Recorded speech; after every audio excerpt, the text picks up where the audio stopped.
ഈശോയുടെ തിരുഹൃദയത്തിന് സ്തുതി. ജൂൺ 19. ഈശോയുടെ തിരുഹൃദയം ഉത്തമഗീത വ്യാഖ്യാനങ്ങളിൽ. സഭാപിതാക്കന്മാരുടെ വ്യാഖ്യാനങ്ങൾ ദൈവശാസ്ത്ര ചിന്തയുടെ ഒരു ഉറവിടമാണ്. തിരുഹൃദയ ഭക്തിയെക്കുറിച്ച് നേരിട്ടുള്ള പരാമർശമല്ലെങ്കിലും ക്രിസ്തുവിൻ്റെ മുറിവേൽപ്പിക്കപ്പെട്ട പാർശ്വത്തെക്കുറിച്ചുള്ള വ്യാഖ്യാനങ്ങൾ അവയിലുണ്ട്.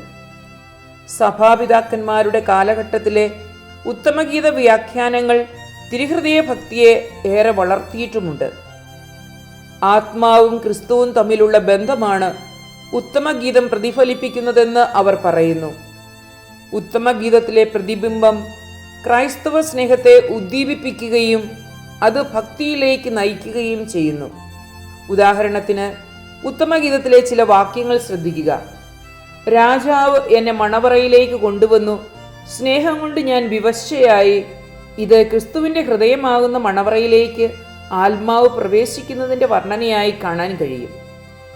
പാറയുടെ മുകളിലിരിക്കുന്ന എൻ്റെ പ്രാവേ, ഭിത്തിയുടെ വിടവിലിരിക്കുന്നവളെ, നിന്റെ മുഖം എന്നെ കാണിക്കുക. എൻ്റെ ആത്മാവ് സ്നേഹിക്കുന്നവനെ ഞാൻ അന്വേഷിക്കും. നീ എൻ്റെ ഹൃദയത്തെ മുറിപ്പെടുത്തിയിരിക്കുന്നു.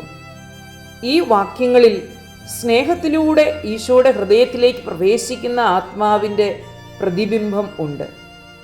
സഭയോടും അതിൻ്റെ അംഗങ്ങളോടും ക്രിസ്തുവിനുള്ള സ്നേഹത്തിൻ്റെ ആലങ്കാരിക പ്രയോഗങ്ങളാണ് ഉത്തമഗീതമെന്ന് സഭാപിതാക്കന്മാരുടെ കാലത്ത് കരുതിയിരുന്നു. ഇതു സംബന്ധിച്ച് ധാരാളം ഗ്രന്ഥങ്ങൾ എഴുതപ്പെട്ടിട്ടുമുണ്ട്. ഈശോയുടെ ഹൃദയത്തോടുള്ള പ്രായോഗിക ഭക്തി വളർത്തുവാൻ അവ സഹായിച്ചിട്ടുമുണ്ട്.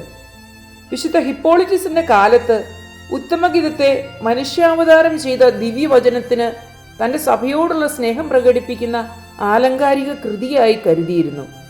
അദ്ദേഹം എഴുതിയ ധാരാളം ഗ്രന്ഥങ്ങളിൽ പ്രസ്തുത ആശയം വ്യക്തമാക്കിയിട്ടുമുണ്ട്.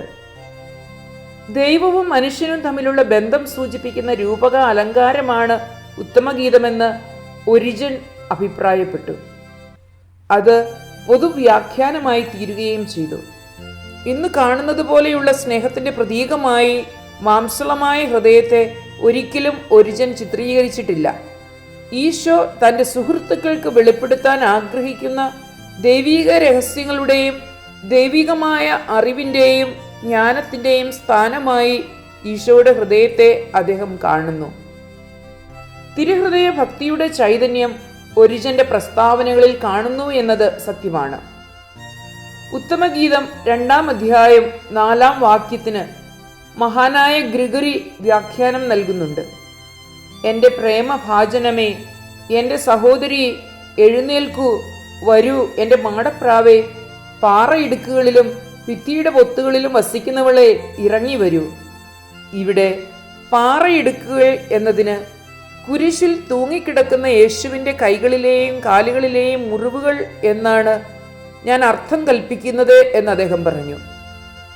ഭിത്തിയിലെ പൊത്തുകൾ എന്നതിന് കുന്തം കൊണ്ടുള്ള കുത്തേറ്റ് ക്രിസ്തുവിൻ്റെ പാർശ്വത്തിലുണ്ടായ മുറിവെന്നാണ് താൻ അർത്ഥം നൽകുന്നത്.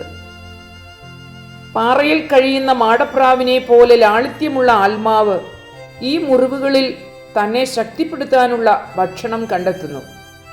ഉത്തമഗീതത്തിലെ നീ എൻ്റെ ഹൃദയത്തെ മുറിപ്പെടുത്തി എന്ന വാക്യം വ്യാഖ്യാനിച്ചുകൊണ്ട് വിശുദ്ധ ബീഡ് പറയുന്നത് ക്രിസ്തുവിന് സഭയോടുള്ള മഹത്തായ സ്നേഹമാണ് വൃണിത ഹൃദയം സൂചിപ്പിക്കുന്നത് എന്നാണ്. സ്നേഹത്തിൻ്റെ പ്രകടനം എന്ന നിലയിൽ ഹൃദയത്തെ സംബന്ധിച്ച് ആദ്യകാലത്തേതും നേരിട്ടുള്ളതുമായ പരാമർശമാണിത്. വിശുദ്ധ പീറ്റർ ഡാമിയനും ഇതുപോലുള്ള ആശയങ്ങൾ പ്രകാശിപ്പിച്ചിട്ടുണ്ട്. യേശുവിൻ്റെ ഹൃദയത്തിൽ നിന്നൊഴുകിയ ജ്ഞാനത്തിൻ്റെ പ്രവാഹം നിത്യജീവന്റെ ഉറവയായിരുന്നു എന്ന് അദ്ദേഹം പ്രസ്താവിച്ചു. പ്രിയമുള്ളവരെ, നിന്റെ ഹൃദയത്തിൽ മുദ്രയായും നിന്റെ കരത്തിൽ അടയാളമായും എന്നെ പതിക്കുക. ഉത്തമഗീതം 8:2. ഈ തിരുവചനം നമ്മിൽ മാംസം ധരിക്കാൻ ആഗ്രഹിച്ച് നമുക്ക് പ്രാർത്ഥിക്കാം. ഞങ്ങൾക്ക് വേണ്ടി കുത്തി തുറക്കപ്പെട്ട തിരുഹൃദയമേ, അങ്ങയുടെ ഹൃദയത്തിലേക്ക് ഞങ്ങളെ പ്രവേശിപ്പിക്കണമേ. അവിടുത്തെ ഹൃദയത്തിൻ്റെ തിരുമുറിവിൽ ഞങ്ങളെ മറയ്ക്കണമേ. ആമേൻ.